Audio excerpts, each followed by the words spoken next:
Hi everybody. It's a great thing if you've decided to use video marketing for your business, but it is not so great if you're draining hours of your time per week just to edit your videos. So today we're going over 6 things that you can do to greatly simplify your video editing process so you can get back to the activities that move business forward. Let's get right into it.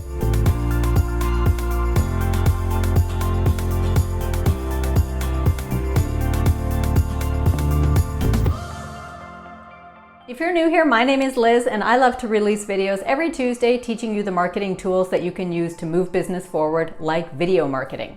Make sure that you subscribe to this channel so that you never miss any of my future videos on this topic.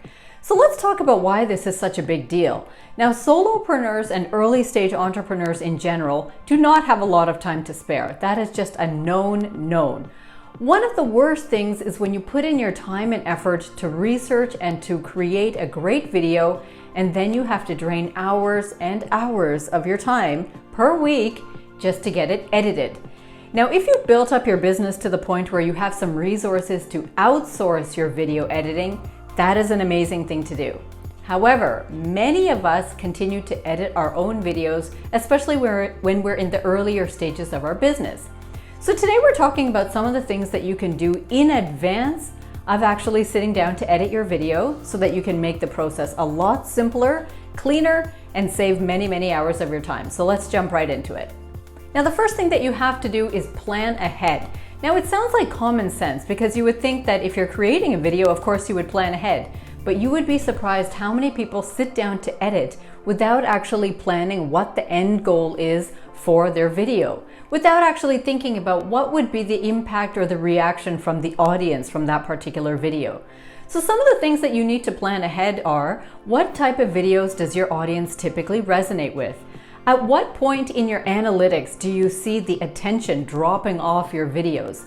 When you start planning ahead about these type of things, that makes the video editing process a lot easier because you know approximately how many minutes of a video you want to generate, you know how much you need to cut out, how much you need to fill in, and you can also really keep attention on the areas where typically your audience starts to lose attention so that you can keep it nice and tightly packed and have your audience watch everything right through from start to finish. Now, the second thing that you should do is to prepare and organize all of your video assets. So having all of this stuff arranged and organized will really help to give a smoother workflow once you sit down to actually edit. So this is actually a 2-step approach. One is to make sure that your laptop is set up in a way so that the folders are easily accessible and so that they're named in a way that you can quickly find things. Have your own naming convention about how you like to name your files.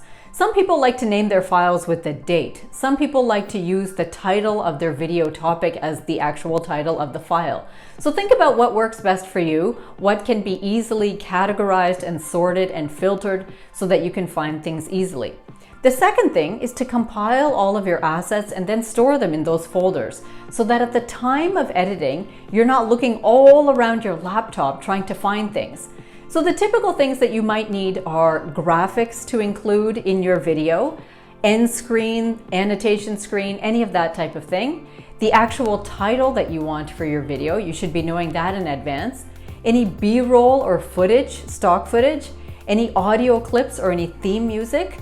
Try to gather all of that in advance and have it saved in the right folders so that when you sit down to edit, all you have to do is grab them and drag and drop them onto your video editing screen, and that everything is very handy and within your fingertips. Now, my third tip is to choose a video editing software that meets you where you are. That means something that is in a price point affordable for you and also meets you at the level of skill that you already have, whether you're a beginner, intermediate, or an advanced editor. So nowadays you can get software suitable for any type of a device. So try out different ones and see which ones are more intuitive to you. You'll find out that this is a very subjective thing and that the softwares that some people like, other people cannot stand them. Some of the ones that I've used that I really like, for example, for my MacBook are iMovie or OpenShot. And then when I was doing my editing on a PC, I used to use things like Filmora and Camtasia. Those are both really good. On the other hand, if you're a little bit more intermediate or have a more advanced knowledge of video editing, you could use other high-end softwares like Adobe Premiere or Final Cut Pro.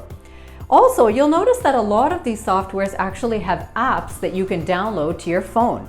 So that's something really handy. And in fact, I always use an app called InShot on my iPhone. So that's super handy when you are out and about on the go. You're not at home on your computer. Just when you're in the bus or sitting at a cafe and you have 20 minutes to kill, you can always edit something just straight on your phone, and it just really translates over seamlessly.